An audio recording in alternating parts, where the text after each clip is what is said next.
Season 2 of ChatTPT is live. Join us as we navigate the music industry's dynamic world through insightful conversations and insider secrets.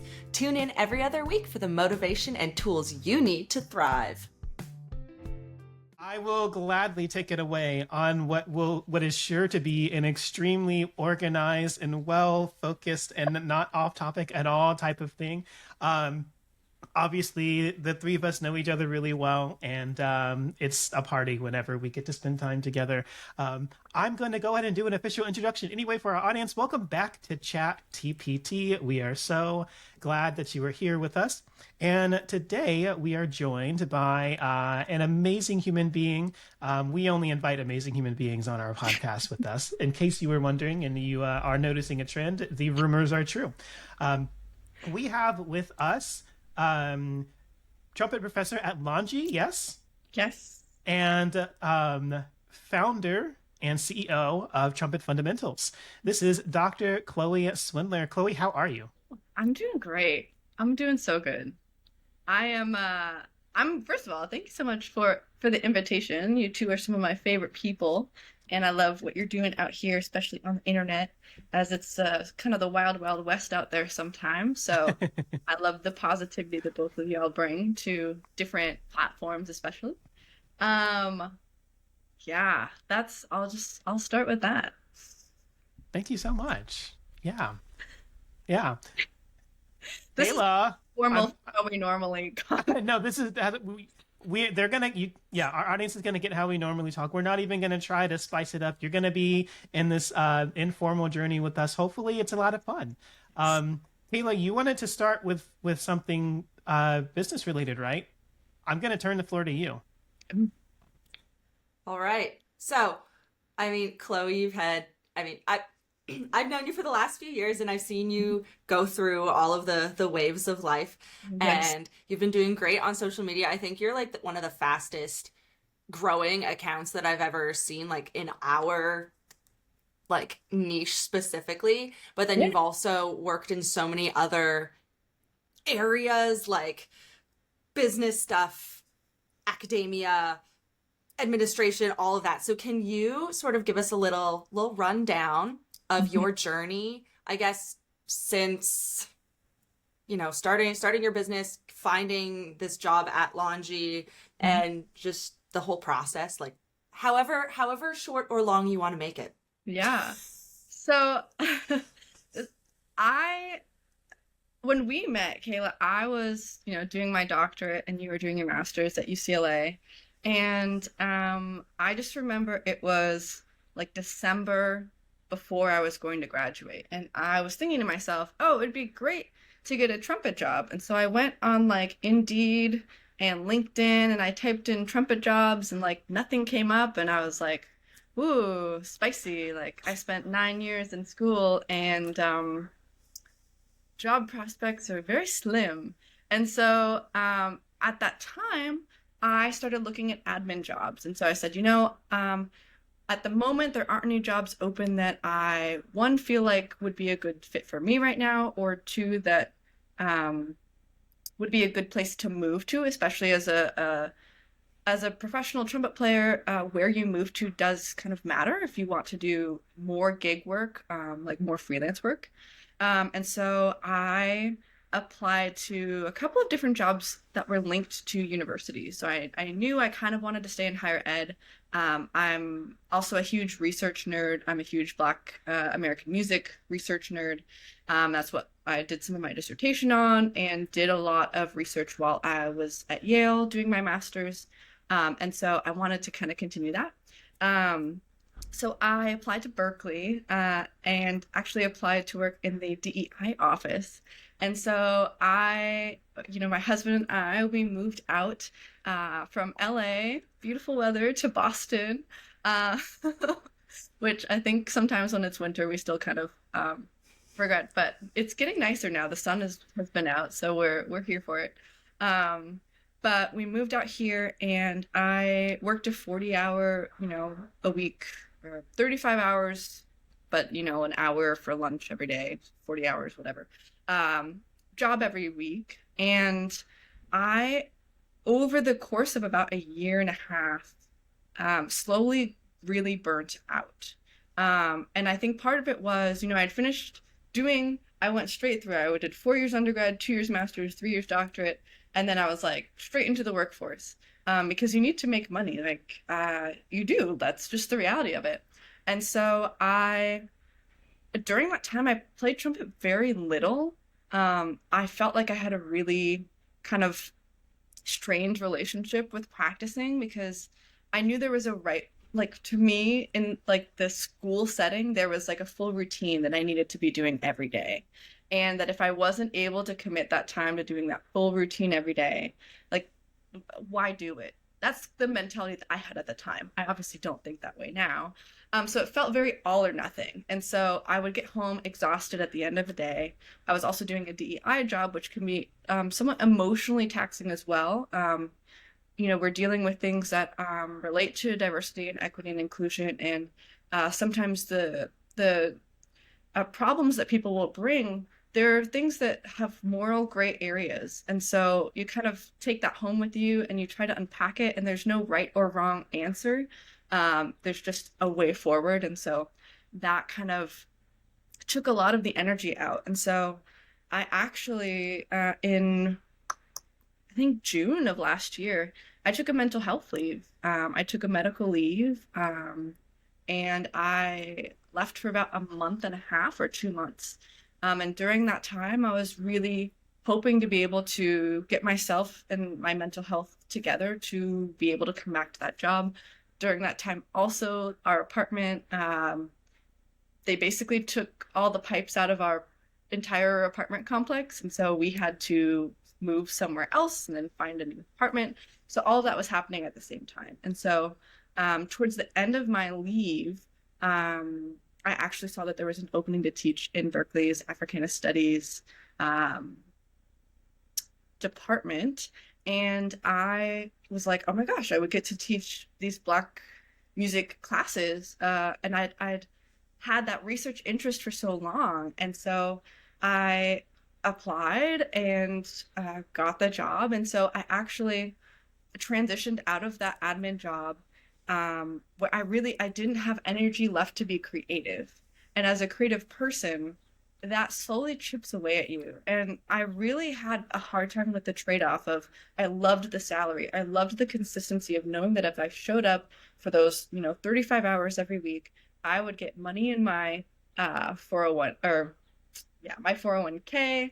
I would get a steady income. Like I knew exactly how much money I was going to make every month. And that's not something you get as a freelance musician. That money can really fluctuate. And that can be a positive thing, but it can also be a kind of anxiety inducing thing if you don't know where the next paychecks are going to come from. And so I made, in consultation with my husband, I was like, because we're a duo. It's like, do you think this is a good choice? And he was like, I want you to be happy. And so we moved forward, and basically starting in September of last year, the only work that I had on paper was to teach one class, and it was 2 hours every week and 1 hour department meeting every other week. And so I was essentially working on paper less than getting paid for about 10 hours of work a month. And so for that, I was very grateful that during my time as an admin, I had just shoved money away. I had put money into a high yield savings account, and I actually had, I think at the time, almost 6 months worth of an emergency fund to fund what I had been living off of when I was working full time. So I told myself I actually do have the funds to be able to invest in myself, invest time in myself, to heal creatively, to heal like my mental health, and to just not have to do everything all the time. And so I did that. And during that time, I told my husband, I was like, I'm not going to do anything. I'm going to teach and it's going to be great. And during that time, I was like, oh no, I just am going to build a business. And so I didn't set out to do it really. I just, every couple of years, usually in the spring, I'm like, I'll start a new business. And it usually doesn't like turn into anything because from my music studies, I've had very little business skills in terms of training, like from a classroom or from like, what would you call it? Like a curriculum. And so I for whatever reason in September, I was like, oh, I'm going to start something. Maybe I should build a studio. And then I was like, I don't know how to build a studio. So I'm just going to start one. And what should I call it? And I was like, well, I really want to focus on teaching people how to practice. So I went into Google Domains and I was like, trumpet practice. Okay, that's taken, so I started looking for names. And so I chose Trumpet Fundamentals and just started posting videos of trying to kind of demystify what to practice. I feel like practicing on trumpet is such a mystical thing, and if you Google it, like there's hundreds of thousands of results as to what to practice on trumpet, and especially if you don't have the privilege to be able to go and one, get private lessons every week, or two, be in some sort of program where you have to pay money to be in it, it can be really mystifying. So I also wanted to lower the financial barrier to know what should I practice and to get access to high quality audio recordings of what you should sound like when you practice those exercises as well. So I set out with that mission and I gave myself 90 days and I said for 90 days, I'm going to post a video every single day. And so by the time I got to about 70 something days, I fizzled out. I got really burnt out. But at that point, I think the account had grown to about 20,000 followers on Instagram, and it kind of just started to take off. And so I did have a method to my madness as to how I did that. I follow a lot of like online social media growth guru people. But yeah, it was brute force of like, I'm going to do it and we're going to figure it out. And a lot of trial and error with figuring out like branding, figuring out marketing things, how to sell certain elements of this. I recently launched a Patreon, and that's been cool to actually get, a steady streamline of income from that as well. I like to think that I'm making it's like if Arbin had a Patreon account like in his time, like that's Marcus and I have talked about this. That's kind of what I'm going for. And so just kind of trying to make things scaled in different levels. So if the free access is really, you can listen to these videos, and if you can read these exercises off the screen. The next tier is like $5 a month on Patreon. You can get these exercises. I release like a brand new practice book every month that gives you about 45 minutes to an hour and a half of exercises to practice through. And so the next step after that is private lessons. But in between that, I'm working on developing some online courses and other things that will be practice books, things like that will be available. So that was a very long-winded way of saying that sort of trajectory, but I'm very glad that I did that admin job because one, it eliminated that question for me of would I be happier if I did a 9-to-5 job? And the reality was I don't have enough energy to do the creative things that make me the happiest when I do that in that capacity, in like that rigid 9-to-5 kind of box. Yeah. That's awesome. I love hearing like all of the behind the scenes thing. And while you were talking, I went and I looked on your Instagram, and you currently have 99 posts and you have 23.5 thousand followers, which Woo! is wild. It's But so good. You know what I did though is I follow a lot of these Instagram growth people, and essentially I would save the posts that actually made me read all the way through them, and I started to analyze them, and I said, why did I read all the way through this? And it was conversational. It gave me bits of information. So in every post it was like, here's my practice tip for this. Like if you had a teacher telling you what to do with this exercise, this is what they would say. I would remind people always to follow for more practice exercises, and they would click the tag and it would take them to the top of the page where they could just click follow. And at the bottom of all, maybe the first 80 ones that I posted, it says, hi, I'm Chloe. Welcome to Trumpet Fundamentals. Here's what I recommend you practice in your practice routine. If you want, I'll send you a free guide. And I set up an automator through this app called ManyChat. And through that, I've also been able to build my email list organically to 1,000 subscribers, email subscribers, over the last, 6 months as well. And so now I have, a way to be able to build that community, to be able to also provide products and services for that community and to keep building that. So it was just kind of like, I don't know what I'm doing. And as I went along, I was like, I actually do know what I'm doing. I just didn't know the exact process of how to do it. And so it's been very valuable. Yeah. Valuable I think experience. that's I think that's so awesome. And like before we started recording, we were talking about how when you're applying for jobs and stuff, a lot of us feel like we're not qualified at all. Mhm.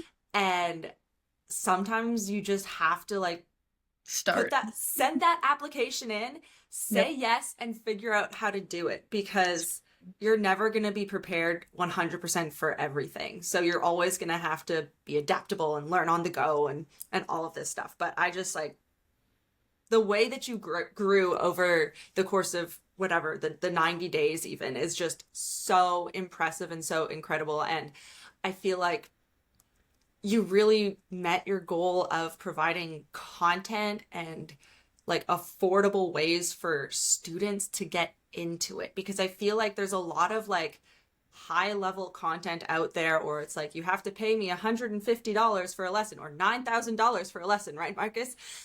Yeah, that's Chloe. That's Kayla's running rate. I've decided for her, Chloe, that her running rate is $9,000 an hour. I love it. I love it. But with that kind of growth, this also brings me into my next question, my next topic. But people only see a snippet of you online. They don't see who you are as a person. They don't really know anything about you. They see what you post. And sometimes people on the internet can be really mean and really cruel. And a lot of the times it has nothing to do with you. It has to do with their own insecurities. And I'm constantly reminding myself that. But I mean, how do you go about dealing with that? Like you grew so much. So like you're out there for everyone to see. Yeah. How do you I find it really taxing on my mental health when I have stuff like that. So how do you manage all of it? How do you deal with it? Well, first of all, I sometimes like to save those comments and put them in like this little funny like folder on my phone. Because I think, we were just talking about this before we started recording. Like someone took the energy out of their day to be negative towards you. And that's still energy that they spent towards you. Like that's time that they gave you. And so honestly, one thing I have felt grateful for, at least for the Trauma Fundamentals account, is there's been very, very little hate. But when folks do comment rude things or also odd, like sexual things that really are unnecessary for a teacher account, I will, for those, I don't respond to those. I'll usually delete those. But for ones that are just mean, I will say, thanks for watching. They took time out of their day to like watch my content, and, that brings my content to other people who will enjoy it and will be grateful for having access to free, high quality pedagogy. And honestly, I mean, for Instagram, I don't get paid to make that content. That content, it helps, it's kind of like the top of the funnel that helps folks, one, get access to these resources, but also be a part of like my email list or a longer term subscriber or follower. And that helps to build that relationship so that I can provide them with services that are more tailored to what they actually want. So when I put polls up, it's like, what would you like to see? Do you want an articulation book first? Do you want a scale book first? What do you want? I can actually tailor it towards what people actually want. So I'm at times kind of grateful for people who post things that are negative, because it usually brings some sort of attention to the post, and that brings you closer to your ideal audience, because your ideal audience will see that and be like, what is this person talking about? Like, I don't resonate with that. And they'll be like, what other stuff do you have? And they'll start looking through, and it brings you closer to them. So in that regard, I feel grateful that, they've got some hate in their hearts and they chose to give it to me, because it means that my ideal audience actually can get closer to me because of that exposure. I feel like that's a very healthy way of approaching it. And I feel like a lot of the times in social media, like we let those hate comments weigh on us. And I think you also said like there were two ways that you can go when receiving this kind of information or this kind of feedback. And one of the things is, just keep going, just keep doing it. Yep. And there was a video I had on my, because I have two accounts. So I have like a personal musician account where I kind of talk about being a professional musician and navigating all that stuff, and I also post fun like cover videos, and I don't know, it's my catch-all page for things that just creatively excite me. And on that page, I posted a video about musician math, and kind of highlighting how some of the costs for being a musician are really upfront placed on the musician to have that money. It's kind of like if you don't have the money, you sometimes can't do the gig, which is a little ironic. And so I made a video about that, and in the comments, it kind of blew up, and there were some people who were like, "Oh, she doesn't know what she's talking about. Like, okay, I guess you're not like a real musician. You don't like make money." It was all these funny things, and I don't think I responded to like anything in the post, because people were commenting with each other, and the people that I know that I talked to, like, we were talking about it afterwards, and we were talking about, you know, some of the realities of being a professional musician. And I see some of the role of making content is to like start a conversation. You don't have to continue that conversation, but starting it helps bring awareness to it and helps other people also think about it a little bit more than they probably did before they saw your post. That's fabulous. All right, Marcus. You're up. I'm up for what specifically? For a question. To speak more about how what amazing Chloe was Chloe talking is. about. Yeah. I want to stay on that topic a bit because, as you mentioned, Kayla, it's not something we've talked much about, and I do very much agree that Chloe, you have a very wise and mature and whole filled complete perspective of viewing your audience and members that are not a part of your audience, regular audience at least, as human beings. And the reality is, like, when somebody comments on a social media post, in some way, shape, or form, they're looking to seek somebody's attention, right? And at the end of the day, that's where it comes from. So when people say kind things, when people say not so kind things, sometimes when people think they're being helpful to critique individuals and so on and so forth, and when they know they're not being helpful, but they still want to make their voices heard anyway, they're seeking to. It's a bid to be a part of the conversation and to be a part of, you know. And when and I've watched you do this in real time, right? The way that you redirect to show your audience and your community, both newcomers and people who are loyal audiences of either of your accounts and your YouTube and so on and so forth, the way that you show them, this is these are the rules, these are the guidelines for which I run my channel, my page, and so on and so forth. It's such an organic way of doing it that it just becomes really powerful. You know, a lot of people, if they say something and they know they're being critical, like they think, oh, I caught her in some whatever they think it is. Like, I'm gonna blast her for this thing that she, you know, didn't notice or did wrong or whatever. And you respond by saying thank you. That catches so many people off guard, right? And then if you're driving and someone cuts you off, like just giving them like a thumbs down is so much more powerful than like flipping them off. Like, boo. Like, really? That's kind of, I don't know. It's acknowledging them, and it's acknowledging, like, you know, part of a challenge that I have is having an account where I am practicing or posting basic things. Like, I haven't posted any long tones because I figured no one wants to see them, but I have gotten some requests for them. But I'm like, this is probably too boring for the attention span that we have on social media to watch long, sustained. Honestly, I think you should. I think you should. So the next, I think you should post like a 2-minute video of just one long tone. Yes. Like you know, like, so you mentioned this community is really small, right? Before we started recording, the musician social media community.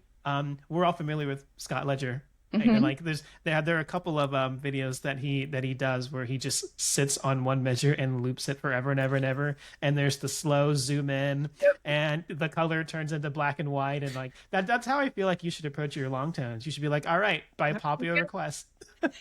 A continuous loop, and like no one notices that, like, like it's a seamless thing. Well, so part of what I was saying is I feel exposed every time I post a video because I'm doing basic things.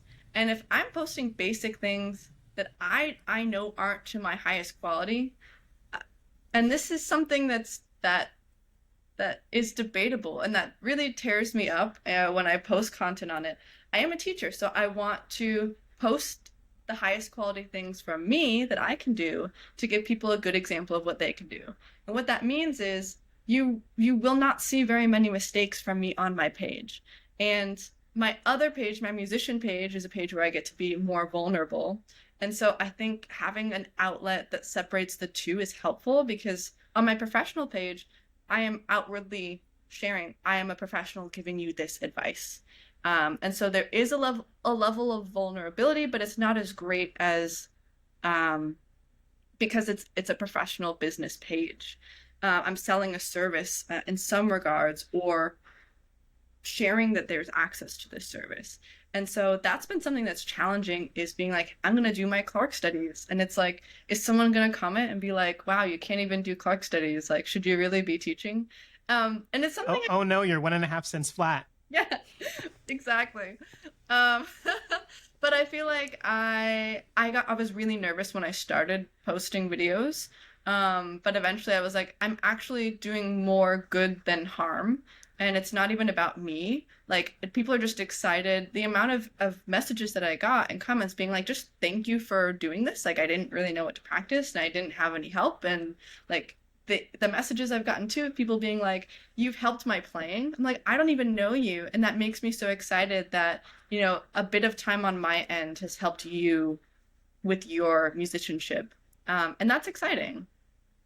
Do you have more stories on on how people have done that? Because this is what I was going to ask you. So like we started talking about like how do you deal with hate comments and so on and so forth. Statistically, about 90% of the people of the views that you get don't have any engagements at all whatsoever, right? And then the people who are not kind to you, they're also a minority within the people that engage. So when we think about that, it's a really small minority, but there's a whole bunch of people that you maybe don't necessarily meet on a day-to-day basis. So I was wondering if you could tell us more about that. And for our listeners, yeah, Kayla and I have kind of run into the meme of using Uno cards for more conversation. So I just gave Chloe a +2, Same. a blue +2, which means please say a couple more things With the Uno um, about how you've changed people's lives, because I think a lot of people don't realize this, right? Social media, you're there, and your content is up there 24/7. There's no bounds on location, and there are no bounds on time, and so like you can be sleeping in bed and changing someone's life. So do you have more stories about that? Well, I think one thing that really shocked me, Marcus, a couple of months ago, we had met and we were talking about sharing ideas for different social media platforms and, strategies we've had. And Yeah. it got me looking at the statistics of where people are from. And I was shocked to see that, at least for my trumpet teaching account, the majority of folks are not from the US, are from Mexico. Some, I think probably 10% are from Ghana. There's folks from Brazil. There's folks from all over the world. And that has helped me also in, making sure that if I post videos, they're mostly playing videos, because if they're talking videos, it may not translate exactly to be as helpful. And if I have text, trying to make it, when I write text, this is going to sound a little funny, but I will sometimes think, okay, what is a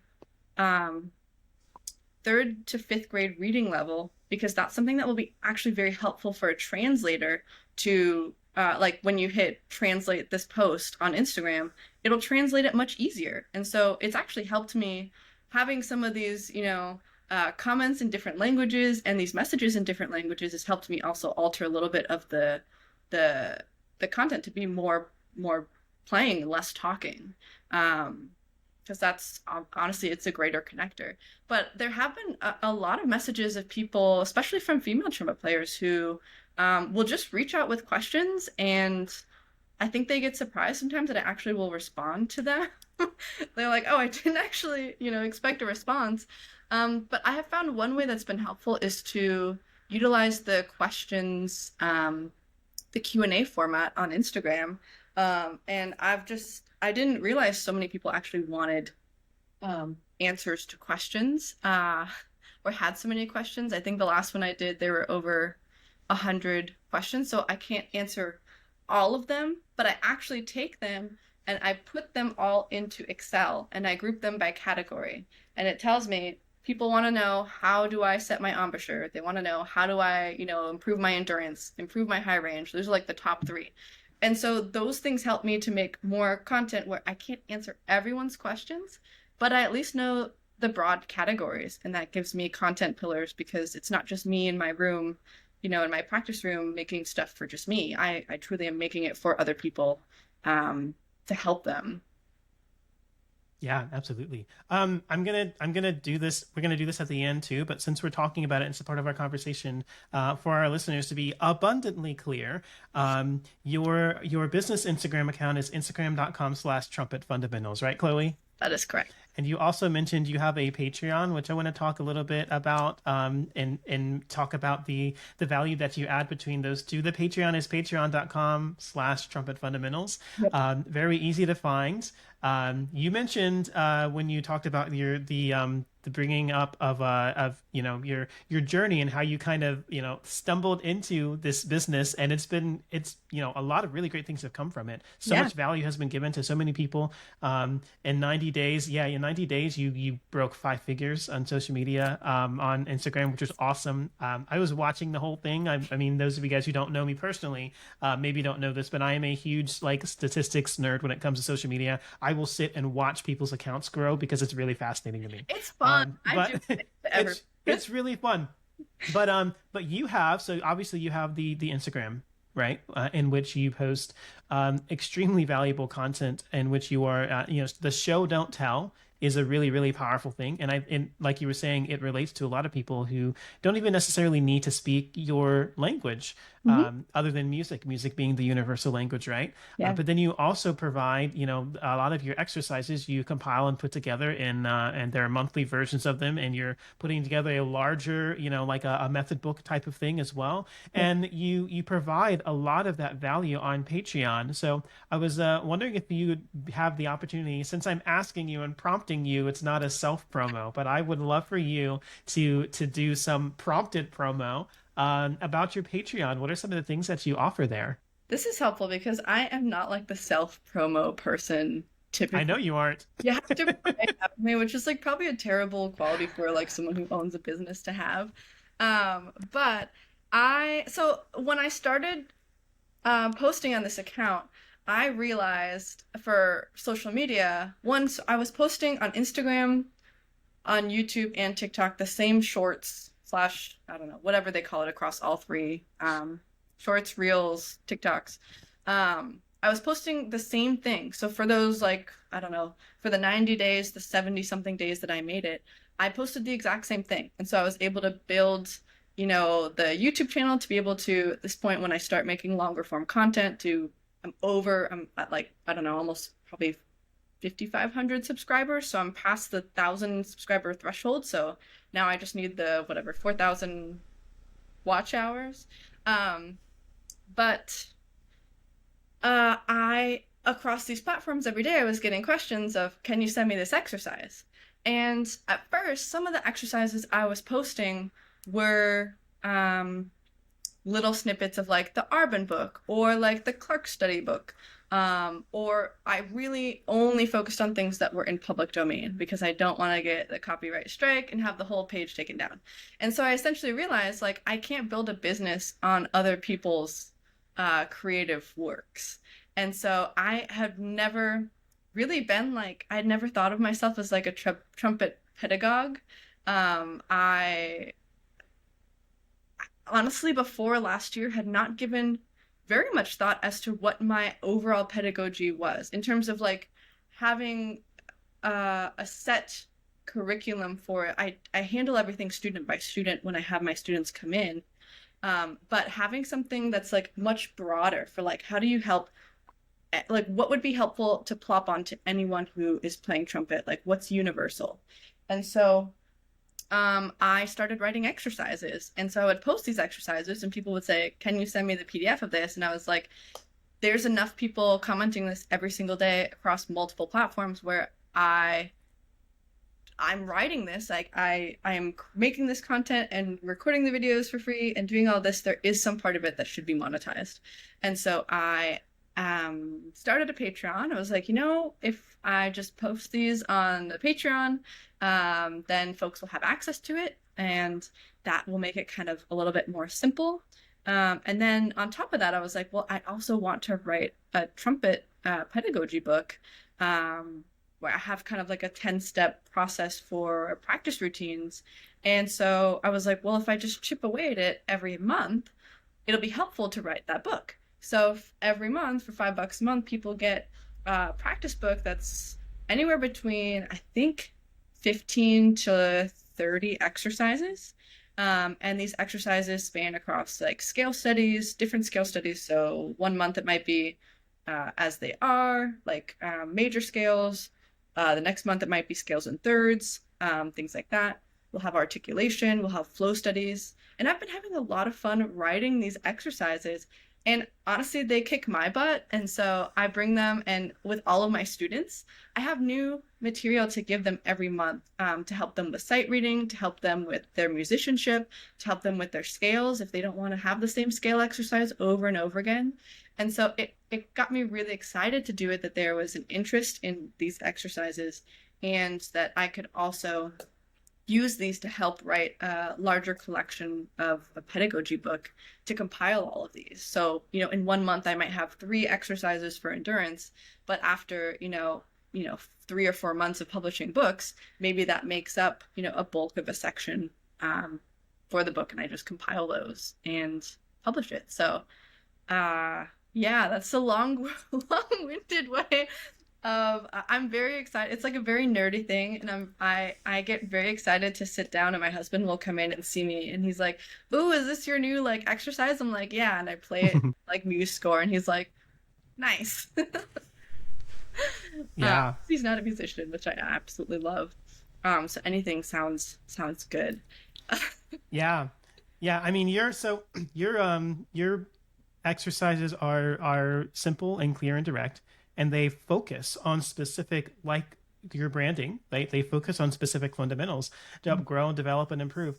And I mean, if we're talking pedagogy, right, the secret to becoming a professional musician is to do the fundamentals remarkably well, right? There's no sort of, intricate sauce to, drizzle over your playing that'll magically transform it, right? But it's the matter of doing the simple things really well. Yeah, and if you don't have access to a teacher, I feel like most people will say, download the Arbin book, buy the Arbin book.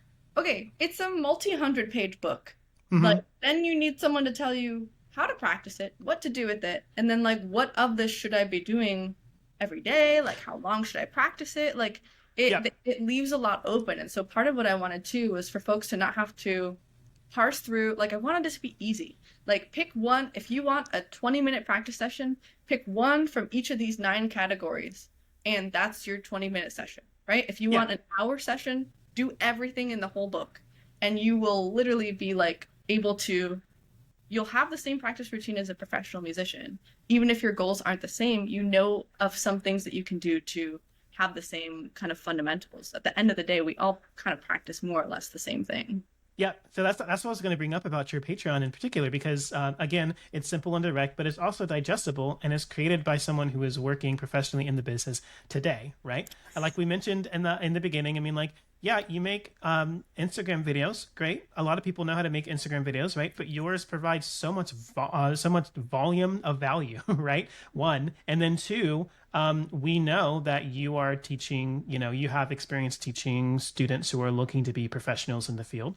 And so for an individual who's looking to grow and develop as a musician, I mean, private lessons, depending on where you go, could easily be 10 to 20 times what you're charging to subscribe on Patreon and to go through that process.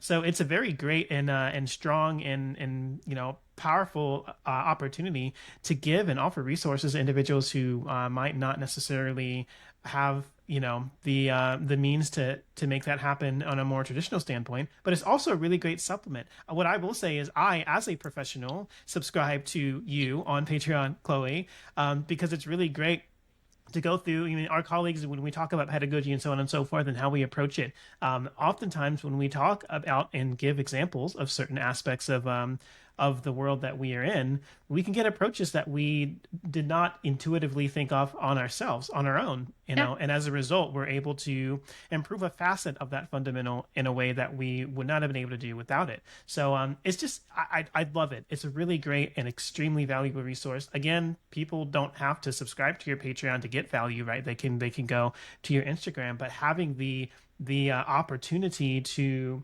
download and to play through and to have the added benefit of having a working professional there who wrote the exercises to be able to go through. And I mean, if you needed to clarify anything, you could, right? I mean, how many discussions have we had about oh, well, Arvin was French, so when he said two, he really meant, right? Yeah. But you're a living, working musician, and so if anyone has questions like that, they can just Well, it bring was them up. it was If nice. you, And again, to like the credit of what we talked about of being adaptable, it's yes, like, the first book that I put out, I was just like, I'm newer to MuseScore. I'm gonna publish this. And I'm not like a copy editor, like I don't remember what they're called.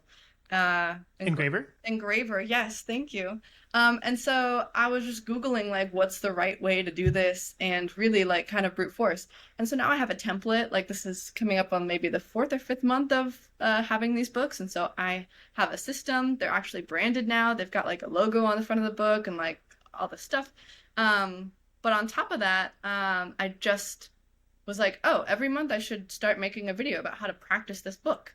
Like here's how I would recommend doing this if there's all this stuff here. So I just put up my first probably 30-minute video on Patreon as well. And part of it, the first part was answering questions that people asked me about the book or other books. Like, hey, do I do this as a mouthpiece buzzing exercise or as a flow study? Like, how would you recommend that? And I play an example of it. And so it's a way for me to be able to help more people in a way that doesn't take more time, but is still accessible and helpful. Yeah.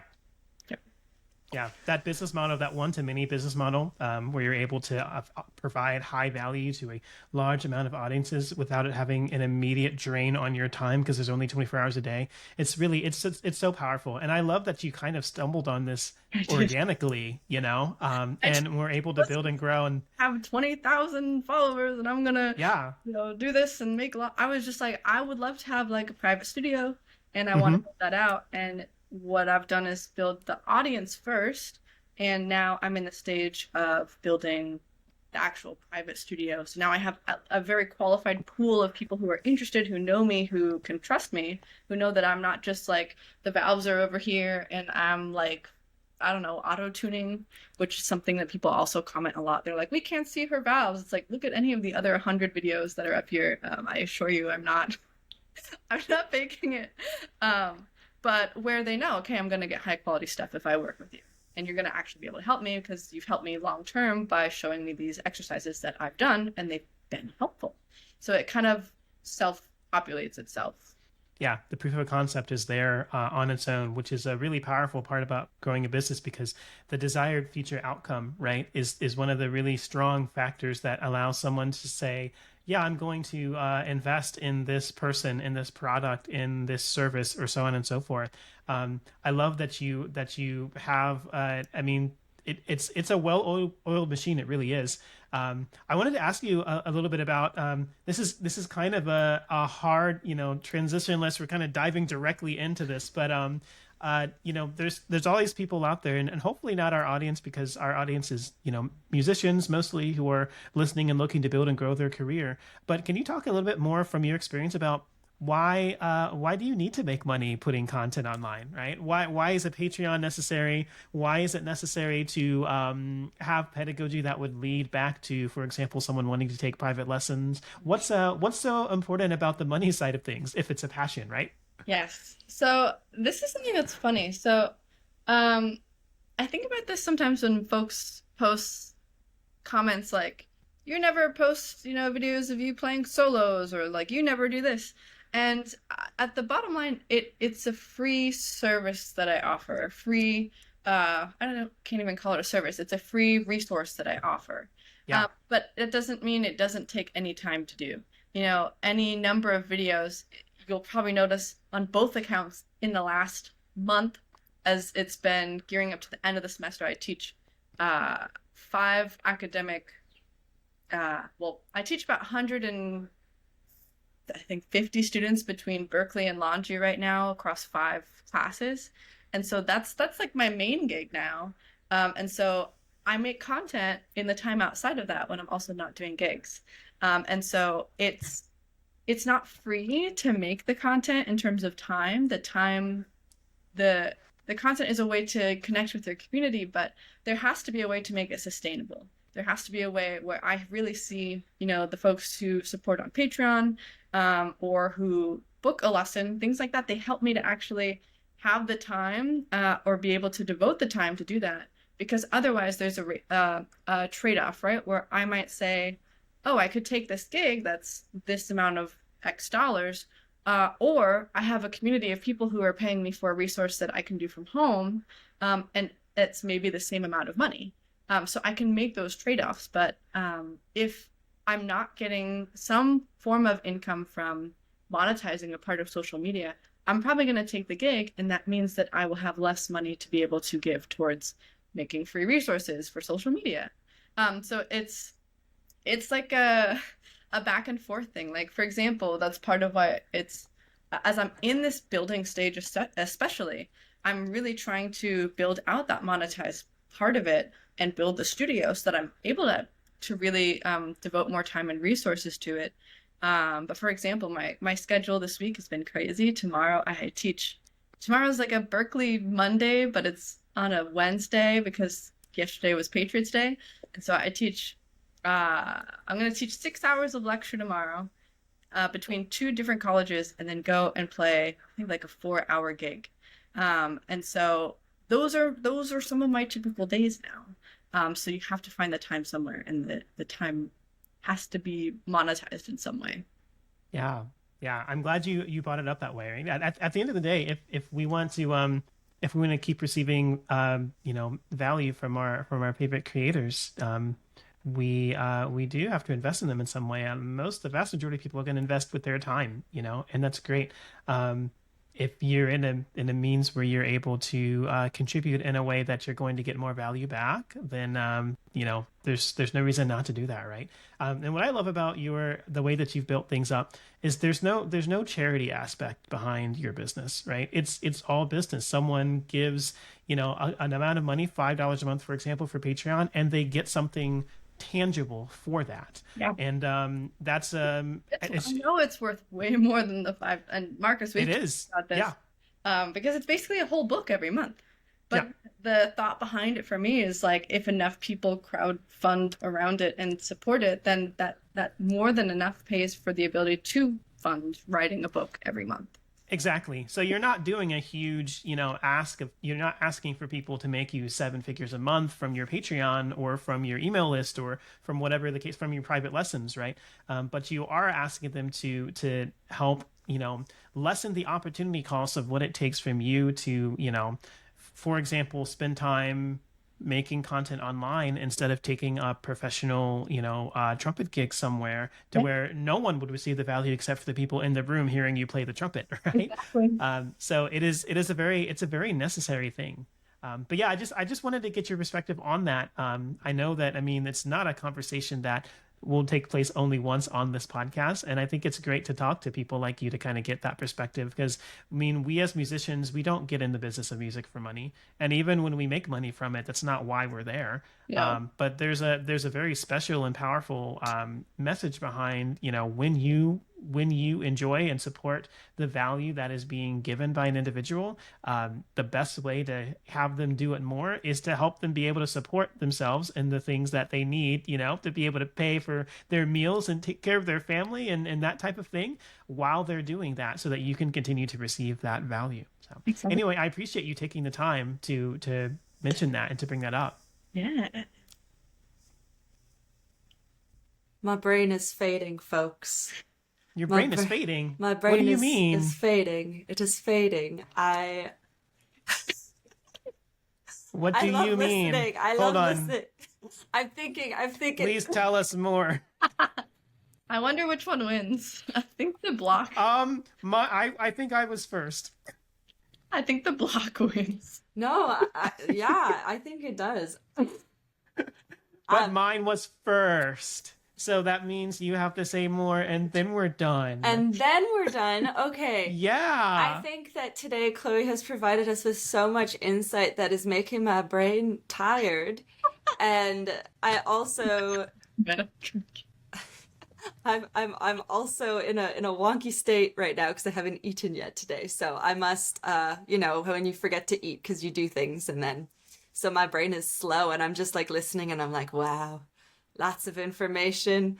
My brain needs something to absorb that information with, probably bread. Probably Most bread. likely bread. I'm sorry. Okay. Well, you should go eat then. Chloe, this has been so wonderful. Once again, where can our listeners find you? Yeah, so at Trumpet Fundamentals, on Instagram, on YouTube, on TikTok, and also www.trumpetfundamentals.com for all your trumpet things. Yeah, and there's a lot of great value to what you offer, and anyone who decides to spend their time and or money with you, they will not regret it. I can give that endorsement for you as well. Thank you. Well, half of this is just gonna live on the Trumpet Fundamentals website as like subscribe to the Patreon. Hear a testimony from Marcus Gray. Nice. I'm okay with that. You can, I'll give you as many testimonies as you want, honestly. But yeah, so it's great having you. We hopefully will get to bring you back in the future, because there's so many things we can talk about, so many things we haven't touched, because you're such a incredible multifaceted artist and musician, and there's a lot of things you do really well. Classical music. Yeah. That today. We need to do that. We need to do that next time. So I look forward to the next time we bring you here. I look forward to it too. Yay! And scene. And scene. This has been Chat TPT. Thank you for joining us. We love you. Come back in 2 weeks for our next episode. Goodbye. Bye.